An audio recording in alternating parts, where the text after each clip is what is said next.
Hello everyone, this is part 2 of building form and features of the face using charcoal for portraits. So in this drawing I've already established some work, and before I started more with black charcoal first, today I'll be starting more with white chalk as a base to show you what the blendability of it. So I want to map out an area where there's plenty of light tones, like on this side of the face. I'm going to take a white chalk stick and add a base layer of that throughout, intermingle it with an area I've already worked in. The base layer is going to add a really nice layer. So when I add the black charcoal now on top to start to define my form and tones, as you can see, I'm just following the values and the shadows that run throughout this portion of the face. And I'm loosely scribbling in the material. And then I can also use the pencil to define edges. That's going to help me concentrate on how to blend these areas effectively to create the believable texture on the skin. So again, I'm loosely laying that out. So next step is blending those tones. I'm going to use my finger for the large areas, and having the white underneath allows the black to smudge very softly, very nicely to create a desired texture that we want for skin.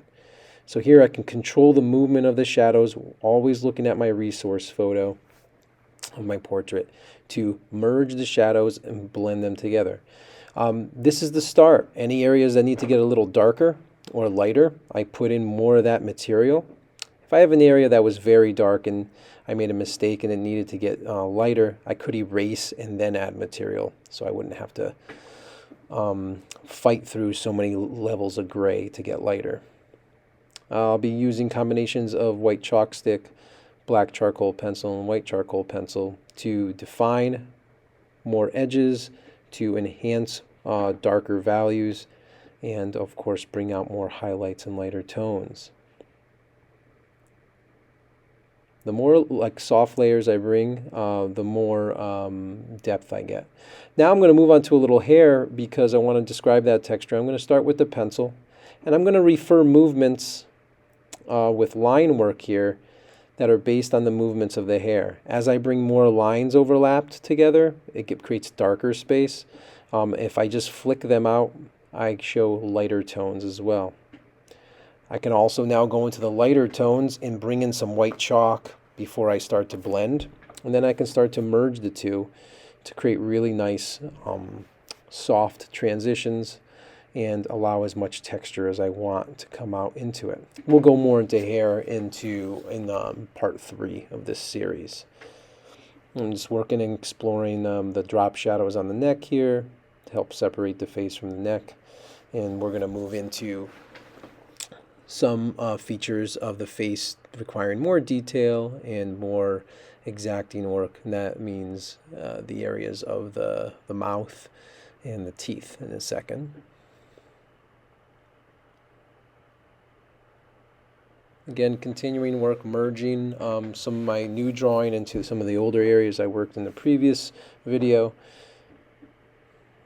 Matching tones. And again, charcoal's nice. I can always come back and darken something or lighten something whenever I need to. Okay, we're going to go into some tight detail work. So we're going to use exclusively use the charcoal pencils in a second.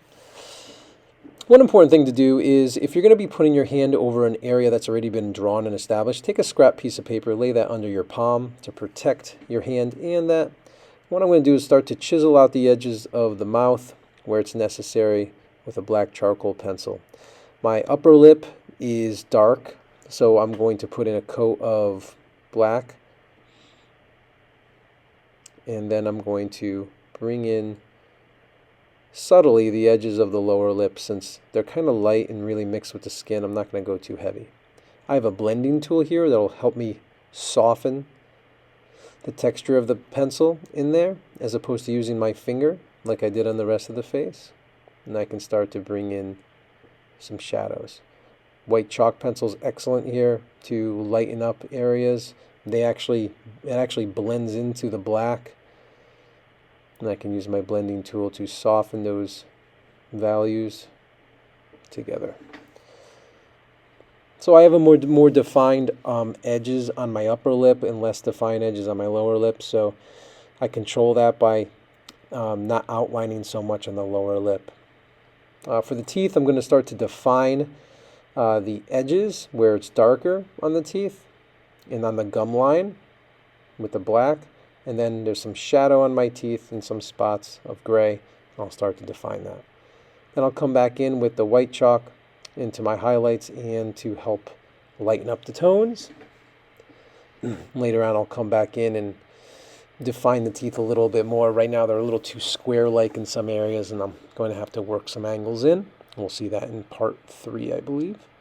And again, I'm going to now finish the lower section of the teeth and review my upper lip, any defined edges.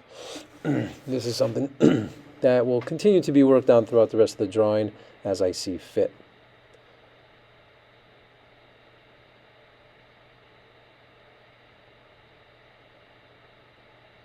As I move on to the rest of the face, I start to notice where more tight details and tight little shadows need to come in, and this is where I can work more exclusively now into the tighter details, more defining small value changes.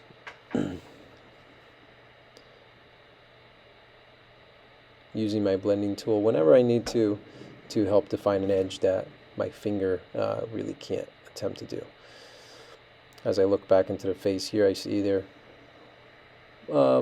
some dimples on my daughter's face, so I'll want to pull those out to help support that. Something that initially I didn't notice, and that I'll spend some more time in later in the drawing.